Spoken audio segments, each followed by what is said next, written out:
Hola, espero que se encuentren muy bien. Mi nombre es Carlos Peña y este es un nuevo capítulo de Magnitud 95. Bien, este capítulo es algo un poco diferente. Hoy día no nos vamos a dedicar al diseño estructural tan tradicional como siempre hacemos. Nos vamos a ir por un poquito por el lado. Hoy día vamos a hablar de fuego, vamos a hablar de ingeniería contra fuego, de ingeniería para protección, ¿cierto? El fuego es uno de los, digamos, eventos extremos para el cual las estructuras deben funcionar, ¿cierto? Y protegerse en general. Tenemos sistemas de protección activos, sistemas de protección pasivos, ¿cierto? Y de ese tipo de cosas nos va a contar don Rodrigo Aravena. Rodrigo Aravena, ¿cierto? Que es una persona que yo conozco personalmente, ¿cierto? Fuimos compañeros en la universidad. Y hoy día es uno de los expertos más grandes que tenemos en diseño contrafuego acá en Chile, ¿cierto? Él tiene voy a compartir un poco pantalla. Él tiene su empresa, ¿cierto? También. A ver, aquí estoy compartiendo el LinkedIn de él, ¿cierto? Él es Rodrigo Aravena, la persona que está ahí y que en un minuto más ustedes van a conocer. Él es director, ¿cierto? De Cortafuegos, Peritaje e Ingeniería, que es su empresa. ¿Ya? Les voy a leer en una línea, ¿cierto? Para que lo conozcan mejor. Dice Rodrigo Aravena, es ingeniero civil de la Universidad Católica y durante los últimos 20 años se ha especializado en temas de protección pasiva contra incendios y estructuras. No, contra incendios en estructuras, eso.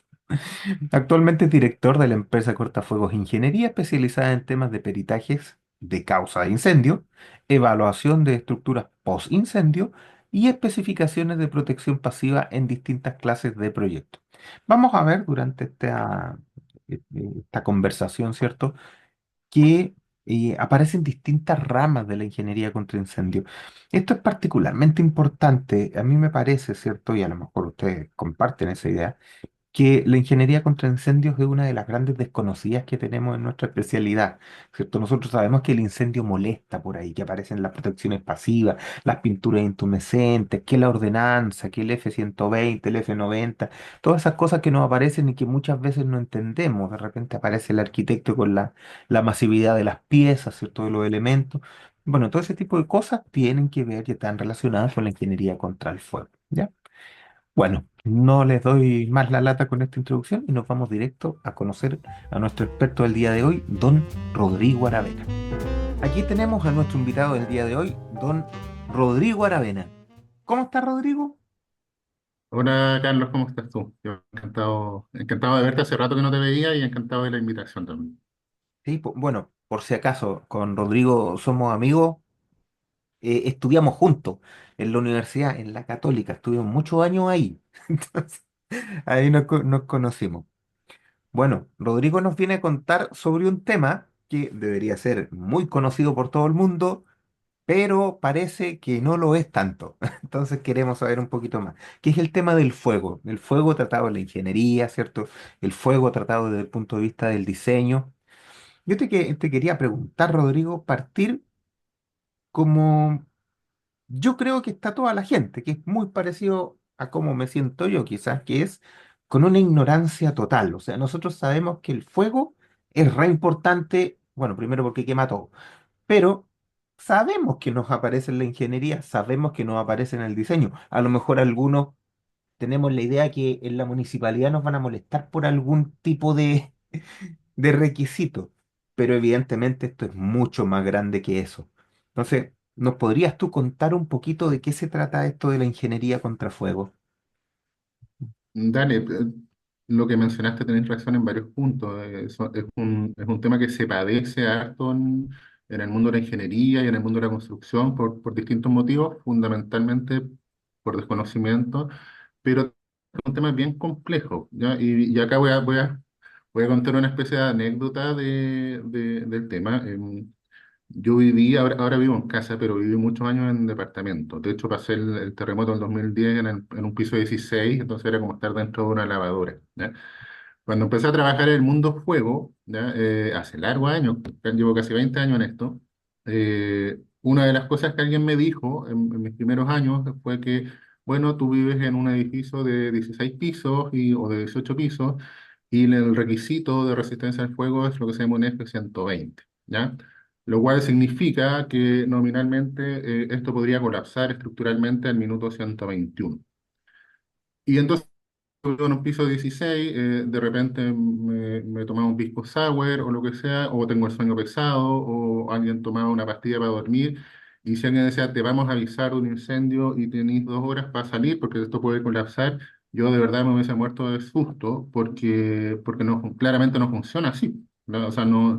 Ahora, después dándole una vuelta un poco más larga, una vuelta un poco más larga, o entendiendo el ánimo del redactor del documento. Tú que trabajas en temas de desarrollo de normas, entiendes que siempre hay un ánimo del redactor. Entonces, en realidad, para simplificar y tranquilizar a todos los que vayan a escuchar esto y a todos en general, el tema detrás de eso es que estructuralmente tú, dado que son edificios de departamentos, tú tomas un supuesto, ya donde razonablemente dices, ¿sabes qué? El incendio de este departamento no va a durar más de 2 horas porque son los contenidos típicos que puede haber, pues, ropa, colchones, muebles, sillas, etcétera, ¿ya?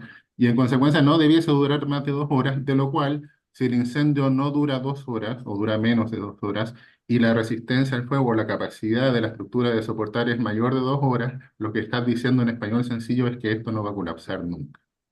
Y en consecuencia podéis dormir tranquilo, ¿ya?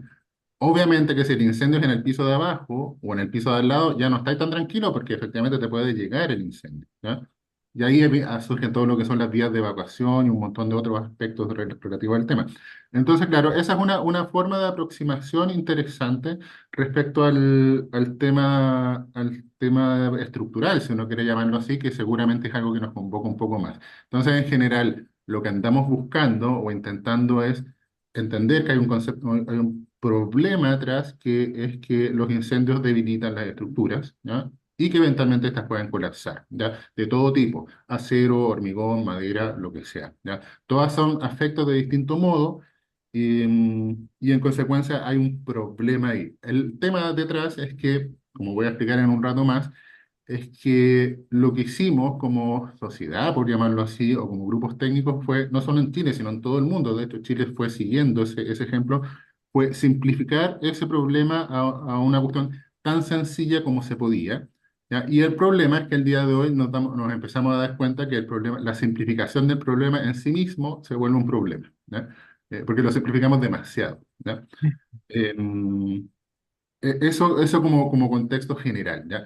Entonces, a partir de que, bueno, los incendios siempre fueron un problema históricamente, pues entonces están los incendios de Londres de 1500 y tanto, y probablemente Nerón quemando Roma, etcétera, pero lo que es relativamente nuevo, relativamente nuevo porque no tiene 100 años o algo de ese estilo, es que vivimos en el edificios en altura, ¿ya? O sea, ponemos gente arriba de gente y arriba de gente y arriba de gente, ¿ya? Eso es relativamente nuevo. Y dos, almacenamos más y cosas más complejas y tenemos plásticos y tenemos bodegas muy grandes y diseñamos capacidad y máquinas para almacenar cuestiones en, qué sé yo, en 20 metros de altura o más, ¿ya? Todas esas cuestiones son conceptualmente nuevas, repito, tienen más de 50 años, probablemente todas y mucho más, ¿ya? Pero para efectos culturales y de desarrollo normativo son relativamente nuevos, lo cual explica por qué el problema de incendios se empieza a volver un problema un poco más preocupante en los últimos 20, 30 o 40 años y por qué aparecen más investigadores haciendo más cosas, intentando complejizar esa simplificación que voy a hablar un poco en un rato más. Y aparecen ya directamente carreras universitarias, entonces en Europa y Estados Unidos tú vas y estudias ingeniería de incendios o ingeniería contra incendios o el nombre que sea, pero estás estudiando específicamente una carrera destinada al tema de incendios. Toda esa última parte, obviamente, en toda Latinoamérica, o en general, o en Sudamérica, aún no ha pasado. Han existido varios intentos de entidades como IDIEM u otras fuera de Chile de hacer cuestiones como diplomados o cosas de ese tenor, que obviamente ayudan, pero no son el sustituto para una carrera profesional. Y por otro lado, lo que termina pasando, y es algo que por ahí empieza a limitar el desarrollo de cuestiones más ingenieriles, es la poca capacidad de recepción o autorización que tienen las contrapartes. Me explico. En el mundo sísmico hay revisores sísmicos. Entonces alguien hace algo y alguien más lo va a revisar. Eso sea más complejo que esto. En el mundo fuego no hay tanta gente que haga y la autoridad tampoco tiene mucha capacidad de revisar. Cuando digo por capacidad es conocimiento. Entonces, si llega alguien y dice, bueno, sabes que este problema se soluciona, qué sé yo, poniendo esta red de rociadores y bla, bla, bla, no es evidente que alguien pueda, que exista la figura de un contrapeso o un par que pueda generarlo, y eso a su vez obedece a la poca capacidad profesional existente en general. Entonces hay gente que sabe de estas cosas, pero el volumen o masa crítica que está es lo suficientemente pequeño para que no pondere mucho. De lo cual explica por qué al día de hoy, y ya voy llegando a ese punto, la normativa funciona como funciona, ya que es una receta bien prescriptiva de cocina que toma Yo te hartos tiempos. quería preguntar un poquito, disculpa que te interrumpa, Dale Rodrigo, nomás, de tenés esta que parte sacarlo. de la preparación. Que claro, yo también metido en la ingeniería en estas cosas. Aquí en Chile efectivamente no hay una carrera que sea ingeniería de fuego o ingeniería de incendio o algo concreto. Como tú dices, hay gente que sí sabe de fuego, pensando en que a veces no siempre la especialización de pregrado es lo único que uno tiene.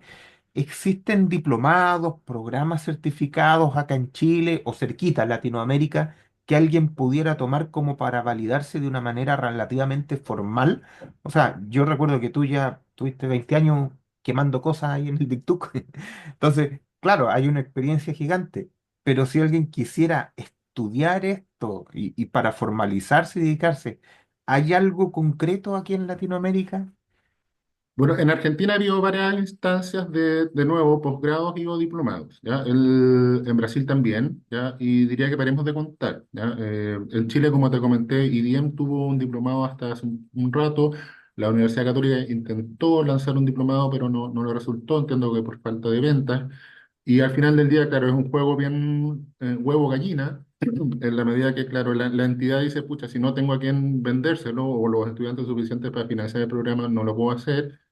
Y al revés, pues, si alguien quiere hacerlo y no hay mucha oferta, no se puede. En general, la gente que está acá, buena parte de la gente ha tomado estudios de posgrado presenciales en Europa y vienen de vuelta hace varios años y son los que han hecho algunas clases y cosas por el estilo. Y en los últimos años, si me apuráis, han aparecido varios programas en línea en Estados Unidos y en Inglaterra. Ya hay un tema a ponerle ojo. Y de nuevo, fundamentalmente con una variedad de cuestiones técnicas bien amplias, porque si te dais cuenta, dentro del mismo problema está, bueno, comportamiento estructural, pero también están aspectos como la evacuación de las personas. Entonces, claro, hasta qué punto se comporta como un flujo que tú puedes modelar como tal y cómo el incendio o el humo va a hacer que ese flujo sea un poco peor o más lento y cómo interactúa esto con los pisos y qué pasa si bla, bla, bla. Y así el mismo crecimiento del incendio, por qué el incendio crece de tal modo, por cuánto se va a demorar en consumirse el material. Entonces, toda y cada una de esas cuestiones empieza a abrir una subespecialidad donde al final del día sí terminan faltando expertos, ¿ya? Y probablemente el que más nos toque o el que más toca el mundo estructural es precisamente esa interacción de qué ocurre con la estructura y de qué es lo que, qué es lo que deseo lograr, ¿ya? Probablemente ahí hay un problema bien de fondo porque nunca está muy definido qué es lograr y cuándo, entre otras cosas, se permite un colapso. Sí, no, me imagino, en la parte estructural todavía hay algunas discusiones, aunque debería estar bastante clara de qué es lo que se pide, cuándo que se pide, y ha costado harto, y me imagino que en fuego debe ser igual este asunto de decir, mira, para esto yo pido esto, y para esta otra cosa yo pido esta otra cosa. Normalmente se da esta confusión de cuando uno dice, va a diseñar para sismo, ya, pero yo quiero que esté bien para el sismo. Esa es la respuesta, pero con eso no se puede hacer nada. Me imagino que el fuego debe ser lo mismo. Cuando uno pregunta, ¿qué necesita para el fuego? Yo quiero que esté bien para el fuego, pero eso no nos lleva a ninguna parte, ¿no? Bueno, sí, sí, y de hecho, acá aprovecho de aclarar el marco normativo, que es como el piso y yo diría que el 90% de los problemas que alguien tiene en esto es respecto al cumplimiento del marco normativo, ¿ya? Eh, pucha, a principios del siglo pasado, o sea, ya debe ser algo que bordea los 100 años o algo por el estilo, en Estados Unidos un laboratorio bien famoso, o una casa de certificación, perdón, que se llama UL, empezó a realizar mediciones respecto a intentar saber qué era un incendio, ¿ya? Respecto a temperaturas que se habitaban, que lograban generarse en un compartimento. Y esta es la palabra clave del asunto, un compartimento, una caja cerrada que tiene paredes, puertas, muros, pisos, etcétera. Básicamente un departamento de una casa o una oficina en un edificio de departamento. Entonces lo que ellos hacían era, ellos entendían que el tema dependía esencialmente de dos cosas. Una, la cantidad de carga un combustible y dos, la ventilación. Entonces lo que hicieron fue un montón de experimentos donde agrandaban las ventanas, achicaban las ventanas y cambiaban la tasa de carga de combustible. O sea, literalmente había unos señores con palas echándole madera adentro a una cierta velocidad. Y bueno, ellos medían la temperatura y un largo, etcétera. Y a partir de eso hicieron, adivina, algo que es muy común en el mundo de la ingeniería, hicieron una envolvente. ¿Ya? Una envolvente de temperaturas, y dijeron, ¿sabes qué? Esta envolvente es el peor de los peores casos posibles. Y eso se llamó la famosa, en el mundo incendio, relativamente famosa, la curva de incendio estándar. ¿Ya? Que es una curva de un incendio que crece hasta el infinito. En la realidad, los incendios no crecen hasta el infinito, o sea, se acaba el material y se apagan solos.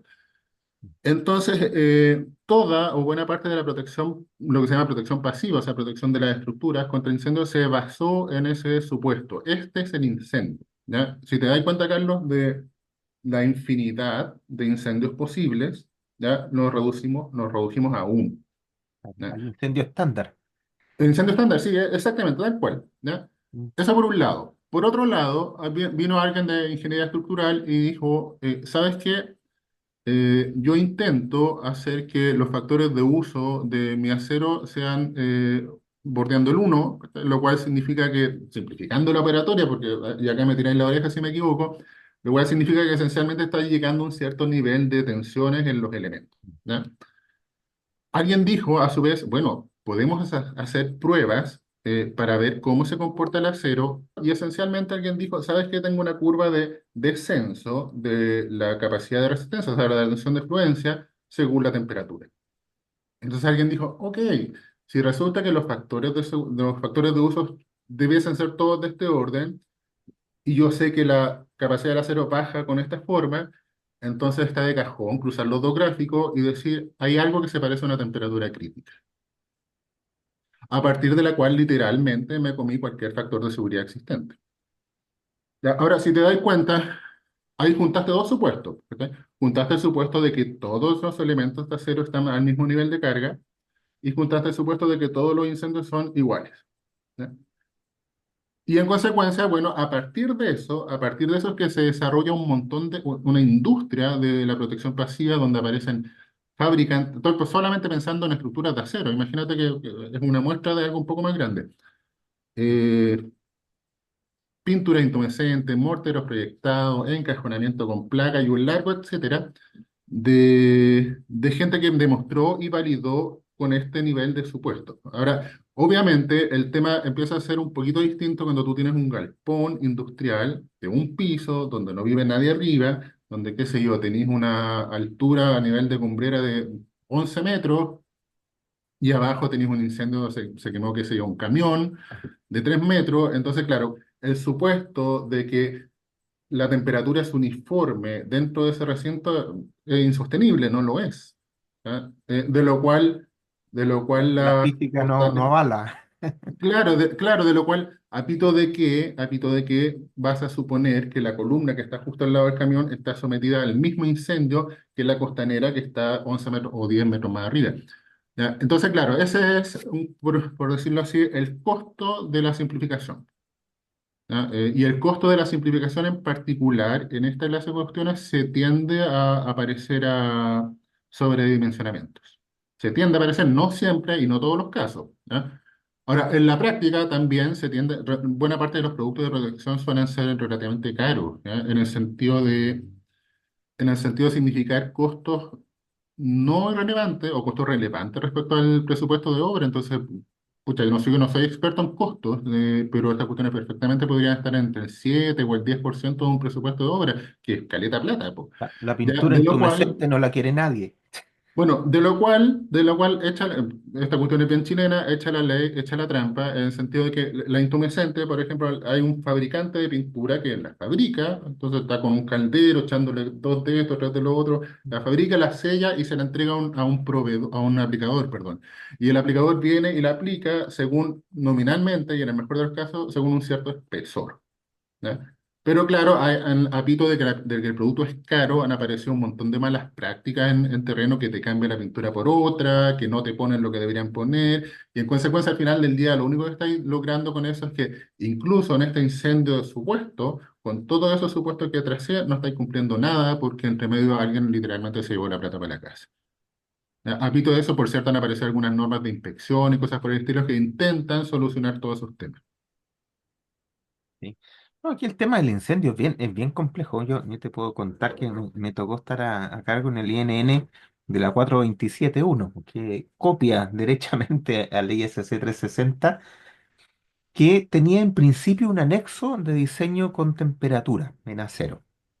Y claro, cuando estábamos ahí en el comité, dijimos, oye, este está re bueno. A mí me había tocado hacer algunas comparaciones bien simplistas, porque como acá tenemos mucho exigencia sísmica, entonces, claro, la estructura operando normalmente opera muy holgada, porque las resistencias son para un caso extremo bastante conocido. Entonces, con algunos numeritos uno llegaba, mira, ¿sabes qué? Si toco la temperatura, que se traduce un poco como temperatura que puede alcanzar un incendio o algo que se le parezca, uno dice, mira, ¿sabes qué? Si trato este calor, esta temperatura como una carga de diseño, me doy cuenta que la estructura, como le queda harta carne todavía, puede soportar este incendio sin colapsar o con daño muy menor, dado que en Chile ya están bien sobredimensionadas para condición operacional, porque necesitan esa resistencia por otra condición. Entonces era como súper choro decir, mira, ya que tenemos un sismo tan grande, y si no pensamos que el sismo y el incendio van a estar al mismo tiempo, entonces esta cosa tiene harto sentido. Y ahí nos dijeron, afortunadamente en el INN nos aclararon, nos dijeron, no, no puede hacer eso, porque en Chile la ordenanza dice usted tiene que proteger. Entonces está cerrada la puerta a través de la ordenanza, que no permite abordar el incendio como ingeniería desde el punto de vista de utilizarlo como carga u otra condición diferente. Y al principio yo no lo entendía bien, pero claro, al tirar el hilito teníamos ese problema y uno en las normas INN, que son normas técnicas, no puede ir en contra de ninguna ley u ordenanza o código que la autoridad defina en ninguna de sus partes. Entonces, ¿qué significaba? Si quedaba ese anexo, quedaba la posibilidad de tratar la temperatura, analoguemos temperatura a fuego, como una carga, ¿ya? Simplificándolo harto y reconociendo que baja el nivel de resistencia y baja el nivel de rigidez, entonces íbamos en contra si lo dejábamos. Así que finalmente sacamos el anexo. Entonces, la norma chilena que copia el 360 no tiene uno de los anexos más importantes que había, porque era bien interesante en realidad. Pusimos otra cosa ahí para no perder el número del anexo. Pero, pero fue por eso. Porque claro, dijeron, nosotros decíamos, ya, pero dejémoslo y después atacamos la ordenanza. Y no, tiene que ser al revés. Primero que la ordenanza permita y después de eso nosotros podemos hacer una norma técnica al respecto. Entonces, me imagino que a ustedes, la gente de fuego, le afecta un montón esta cosa, el marco normativo, las instituciones que pueden regular aquí en Chile, el estado de la práctica que hay acá en Chile y sobre todo, como tú decías, qué es lo que pide finalmente el cliente o lo que necesita el cliente para que esta cosa se pueda construir. O sea, claro, yo participo además en una asociación que se llama la Asociación Nacional de Protección contra Incendios. ANAPSI es la sigla. Y en ese mundo está agrupado gente que ve temas de protección pasiva, como yo, pero sobre todo también mucha gente que ve temas de protección activa a través de extinción, cosas por el estilo, que es un mercado aún más grande. Y por eso hay más actores. Para todos es algo común, es decir, diablos, nos topamos con un tema legislativo o de ordenanza o normativo en rigor. ¿Ya? Sí, es un tema bien común porque en el fondo, particularmente como te decía en la parte pasiva, ese par de supuestos que te comenté están ahí y es súper difícil votarlo. Entonces terminan pasando cuestiones, yo sé que, y también las he hecho yo, que tú vienes y dices, ¿sabes qué? Tienes este galpón con esta altura y este incendio está en este piso Y entonces, de verdad, no tiene sentido práctico pedirle F-120 la última costanera allá arriba, porque eso no va a pasar. ¿Ya? No. Ahora, claro, alguien viene y me dice, pucha, ¿y qué pasa? Y que es un súper buen tema que le pega un poquito a lo que se llama diseño prestacional, ¿ya? Que es lo que yo te estaba comentando antes, que es la figura el nombre que se le pone a ese diseño donde tú dices, este es el incendio de verdad, esta es la estructura de verdad, estas son las cargas de verdad, estos son los factores de verdad, y no todos esos supuestos que tomé antes. Alguien razonablemente dice, oiga, ¿qué pasa si en vez de el galpón, en vez de tener un camión o 5 camiones, que son los que te suponen que se va a quemar, cambia el uso y entonces empieza a tener acumulaciones de altura y obviamente el tema cambia, pues, ¿sí? El tema de incendio ya no es el mismo y en consecuencia la especificación de protección probablemente no es la misma y obviamente el legislador, sin necesidad de decirlo, básicamente se pone el peor de los casos. O sea, bueno, ¿ve? Por eso mi marco prescriptivo, ya, mi marco prescriptivo tiende a ir a bien al peor de los casos. Y en general, en mi experiencia, en lo que yo he conversado con harta gente, sobre todo colegas en Europa y Estados Unidos, es que precisamente el hecho de que los marcos prescriptivos, como son los que tenemos acá y en buena parte de Sudamérica, lo que terminan haciendo es encarecer mucho de forma innecesaria, por eso es lo relevante, de forma innecesaria, ciertos proyectos, es que, bueno, ese ha sido el fundamental impulso para el desarrollo de la ingeniería. ¿Ya? No, porque razonablemente viene alguien y te fundamenta por qué podéis tener menos protección. Y por qué esa menor protección, entre comillas, no significa un detrimento de ninguna condición de seguridad. Al contrario, se mantiene y puede enfocar los recursos donde corresponde. Es que precisamente ahí está la ingeniería, tal como tú dices, porque este asunto de que hay cambios de uso de todos los días está bien, pero ese cambio de uso significa una revalidación del proyecto original o una corrección, También, porque si claro, no uno termina diseñando para toda condición posible y esa no es la es un ingeniería, búnker. po. La No, pues es ingeniería un es búnker. diseñar para las condiciones probables con un nivel de confianza adecuado, de manera que los costos no se nos disparen. Claro. Pero claro, aquí como tú dices, se topa mucho con las decisiones, y a nosotros también nos pasa en ingeniería estructural, con decisiones que tomó un tercero y que no necesariamente van de la mano del conocimiento que hay hoy día en la mesa eh, al interior de la disciplina, digamos, ¿cierto? Oye, ¿y esas cosas cómo tienden a avanzar? ¿Cómo ustedes se regulan por normativas INN que los dejan moverse? ¿O se regulan por códigos internacionales? ¿Han acordado en la asociación cuál es la forma, la mejor forma de regularse?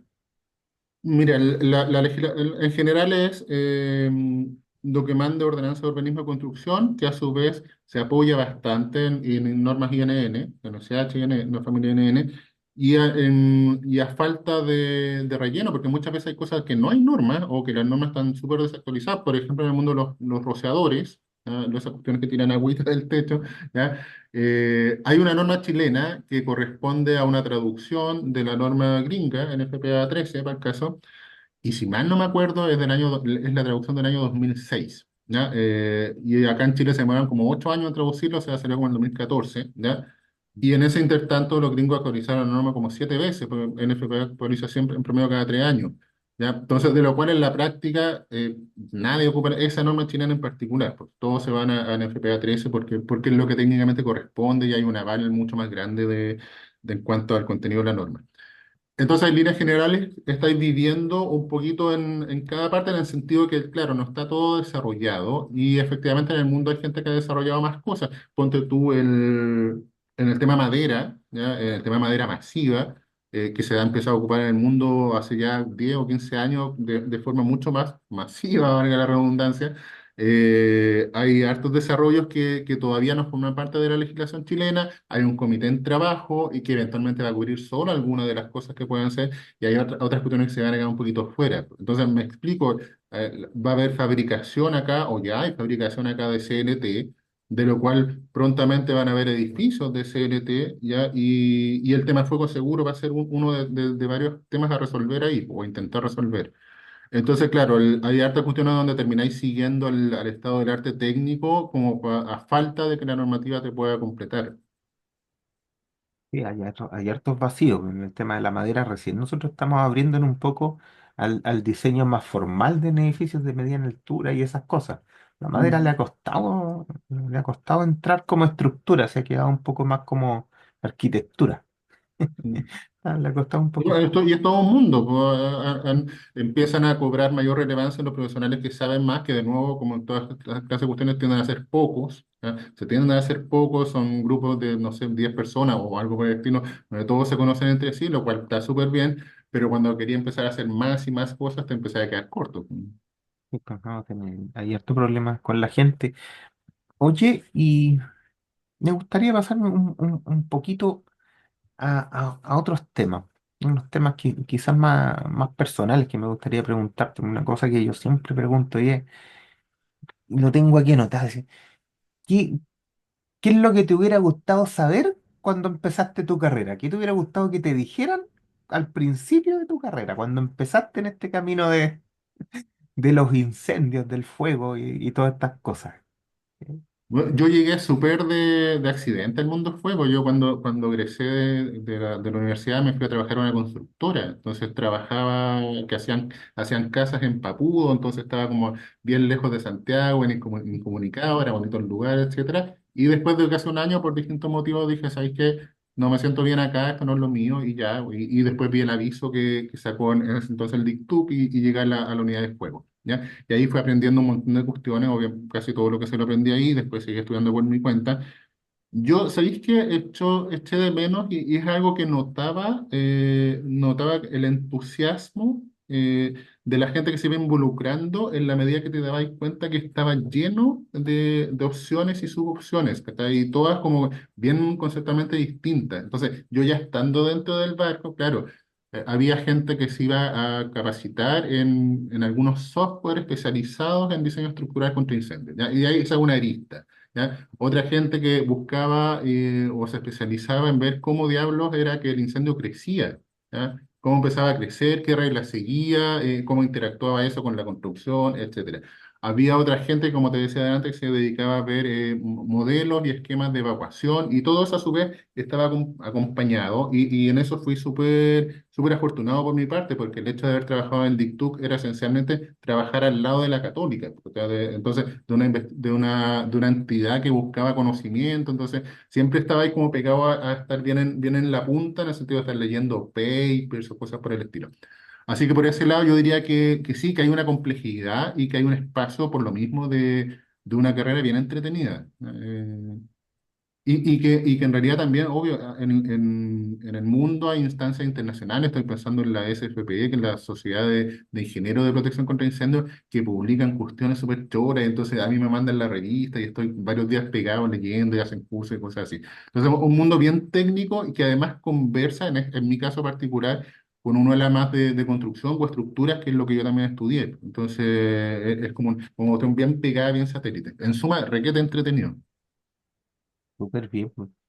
Oye, y para la gente que quisiera empezar en esto, que quisiera, no sé si a veces nos ven gente joven, ¿cierto? Que está partiendo sus carreras, eh, ¿qué le diría a esa gente que quiere partir aquí? ¿Por dónde empezar? ¿Cuál sería el consejo como, mira, no te vayáis por aquí si querías aprender de fuego, mejor ándate por acá? No sé, ya sea mejor especialízate primero o aprende primero o acércate a tal asociación. ¿Qué podría hacer alguien que quiere seguir el camino del fuego? O Sonó sea, raro eso, pero ya me sí, entienden. es buena pregunta. Para el estado actual de las cosas, como no tenemos acceso a nivel de ingeniería, nada. Ponte tú, a mí me pasaba y de hecho me sigue pasando que profesores de la Escuela de Ingeniería, Raúl Álvarez, típicamente todos los años o todos los semestres me pide, Rodrigo, ¿me podéis venir a ayudar con una charla del tema incendio, etcétera? Entonces, ya, súper. No digo que mi presencia resuelva nada, porque no es así. Pero lo que voy es que muchas veces dentro de los cursos hay algunas instancias como para empezar a tirar el hilo, ¿ya? Lo que a mí me pasaba cuando yo estaba en DICTUC era que me llegaban practicantes, pues. Entonces, claro, es súper fácil porque nos poníamos a ver cuestiones ya bien, mucho más específicas y cosas así. Entonces, como que tirar esos hilos respecto al contenido en el pregrado, ¿ya? Y obviamente visitar instancias como la Asociación Nacional, porque eventualmente estaba haciendo cursos o talleres o cosas por el estilo para básicamente mostrar la complejidad del asunto. Yo quiero insistir en el punto, Carlos, porque en verdad hay cuestiones que yo no tengo. A mí, como yo tengo una empresa y trabajo en estas cosas, todos los días me están llegando consultas y de las consultas del 70% no tengo idea. ¿Ya?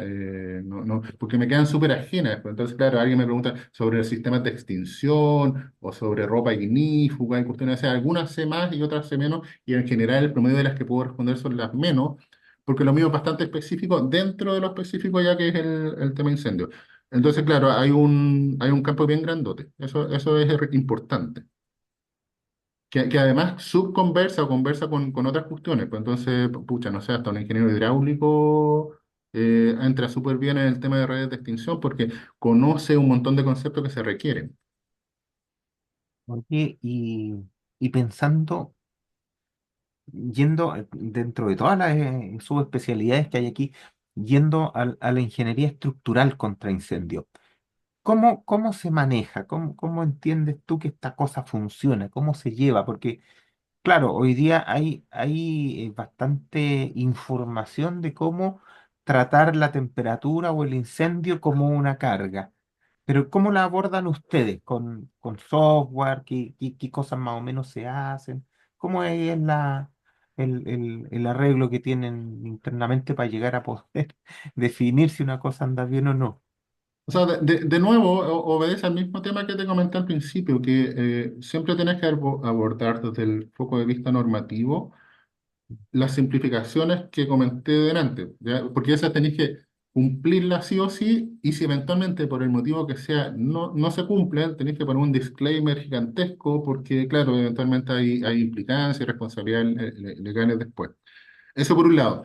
Sobre eso, en general, hay bastantes líneas que es lo común en ingeniería. Tú tenés claro que a veces en ingeniería es tan simple como aplicar las dos o tres ecuaciones necesarias con un lápiz y un papel, ¿ya? Y otras veces ya son modelos mucho más complejos porque bueno, en general, como dicen para los software, si entra algo malo, sale algo malo, ¿ya? Lo dicen de peor forma, pero es así. ¿Ya? Y entonces de nuevo aparecen software o herramientas específicas para algunos materiales, cosas para acero, otras cosas para hormigón, otras cosas para madera, otras cosas para ver el crecimiento del incendio, ¿ya? Algunos que conversan entre ellos, otros que no, de lo cual la cuestión está y ha estado durante muchos años en constante movimiento y en mejoras tanto de las herramientas de investigación como de los software propiamente tal. Y de hecho, si te dais cuenta, en la versión más básica, que es la versión normativa, lo que uno hace es eh, analizar o especificar protección desde un punto de vista de elementos aislados.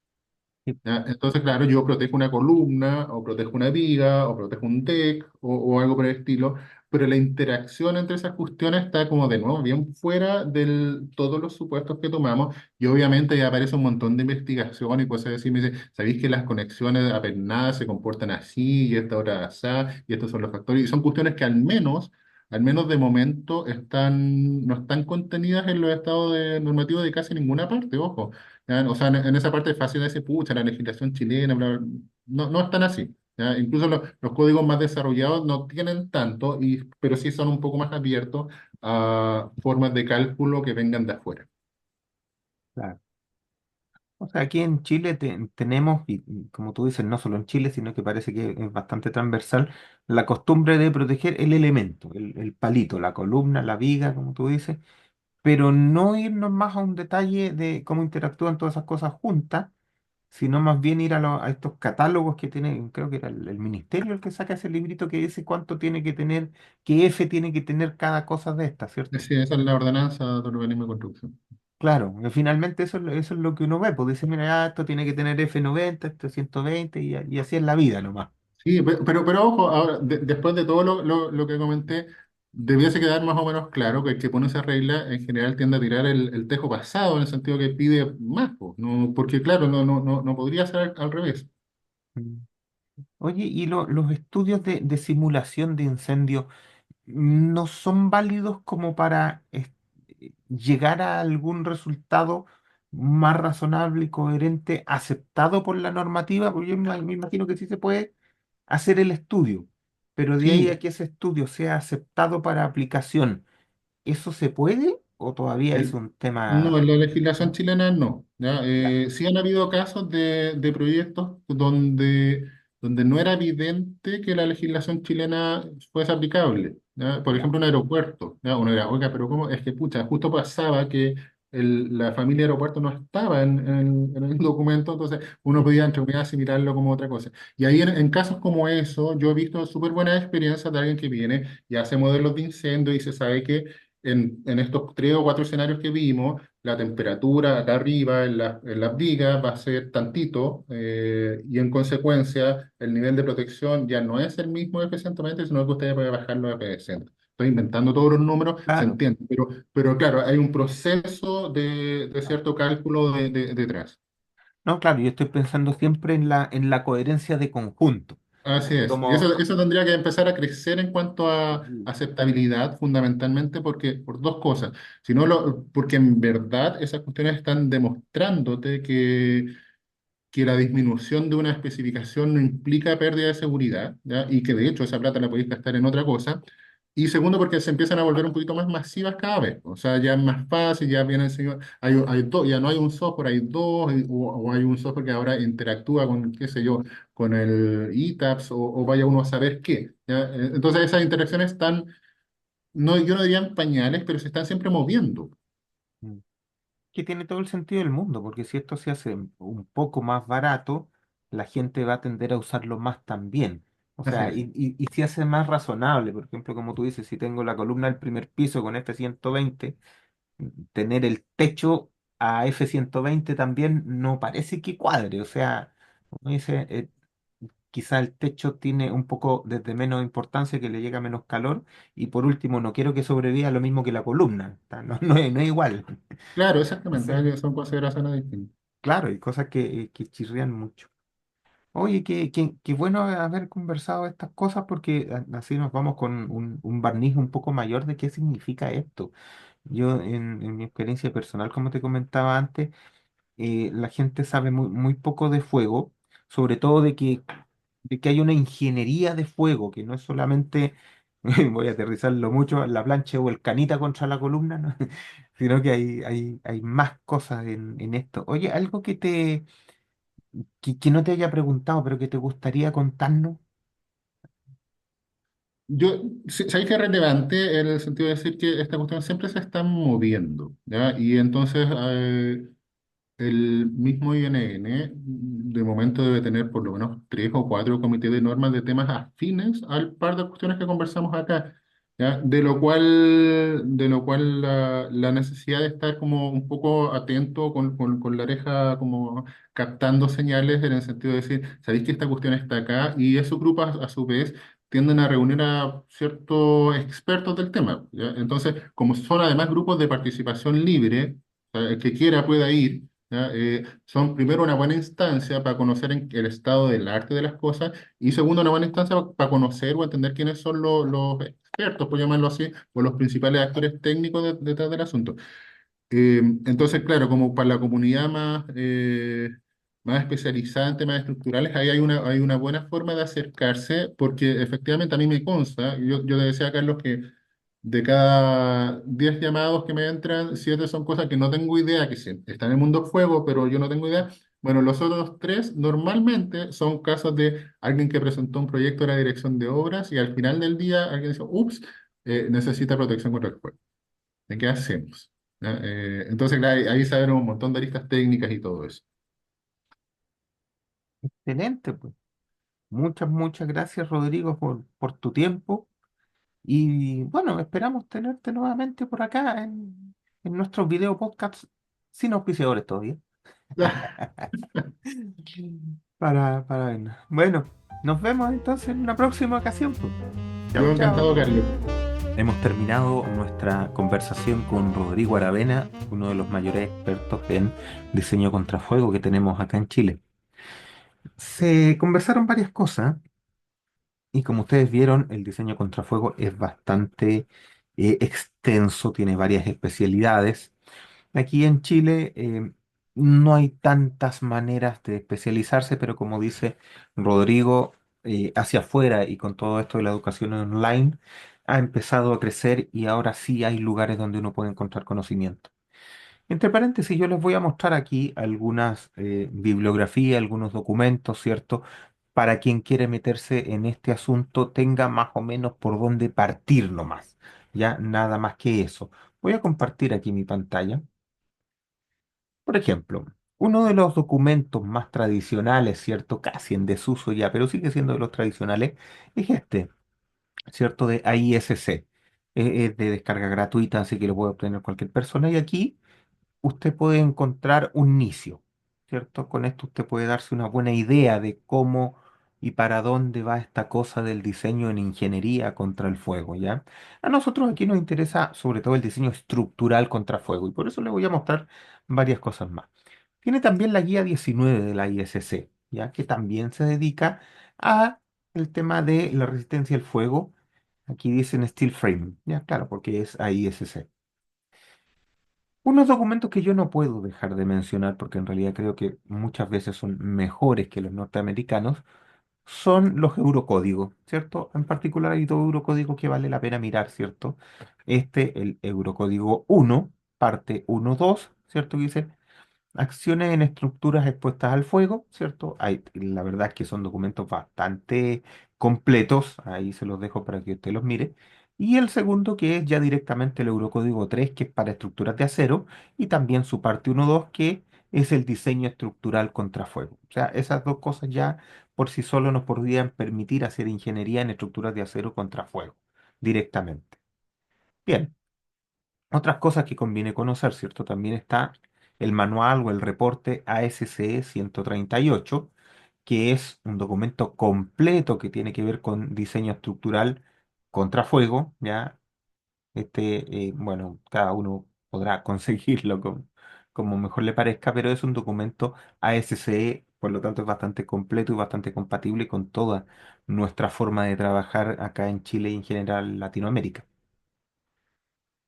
Otra cosa, ¿cierto? Que va directamente para estructuras de hormigón, que no son tan sensibles al fuego, pero de todas maneras hay que hacer ingeniería al respecto, ¿cierto? Es el ACI 216, que son requerimientos para resistencia al fuego en estructuras de hormigón armado y albañilería.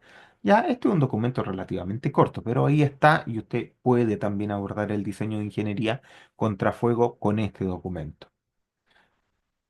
Antes de entrar al último documento, ¿cierto? Les quiero mostrar en ASC 7, tanto en su edición del 16 como edición del 22, existe un anexo 3, ¿cierto? Que habla del diseño basado en desempeño para efectos del fuego. Es un anexo que aquí parece muy cortito. Pero hay un documento, ¿cierto? Un documento particular que es este de acá, que se llama Diseño en desempeño, diseño estructural basado en desempeño para fuego. Ya este documento se descarga gratuita, ustedes lo pueden buscar y aquí vienen las aplicaciones directamente de cómo se debe hacer el diseño contrafuego desde el punto de vista de la ingeniería estructural. No lo voy a recorrer en este momento, pero sepan ustedes que este es un documento ASCE de descarga gratuita. Bien, ok. Voy a dejarlo entonces hasta aquí por el día de hoy. Antes de cerrar, me gustaría darles las disculpas del caso, ¿cierto? Este programa se demoró mucho respecto al anterior. Algunas personas me preguntaron si ya derechamente había terminado la temporada. La verdad es que he tenido, una cosa personal, he tenido algunos problemas de salud personales que me han impedido darle continuidad a estos videos. ¿Ya? Por lo tanto, les pido disculpas por eso y esperamos que por lo menos de aquí a que termine la temporada vayamos retomando nuestra regularidad de emisión de estos programas. Bien, bueno, les deseo que se encuentren muy bien, que les vaya muy bien y nos vemos en nuestro próximo Magnitud 9.5. Nos vemos. Chao, chao.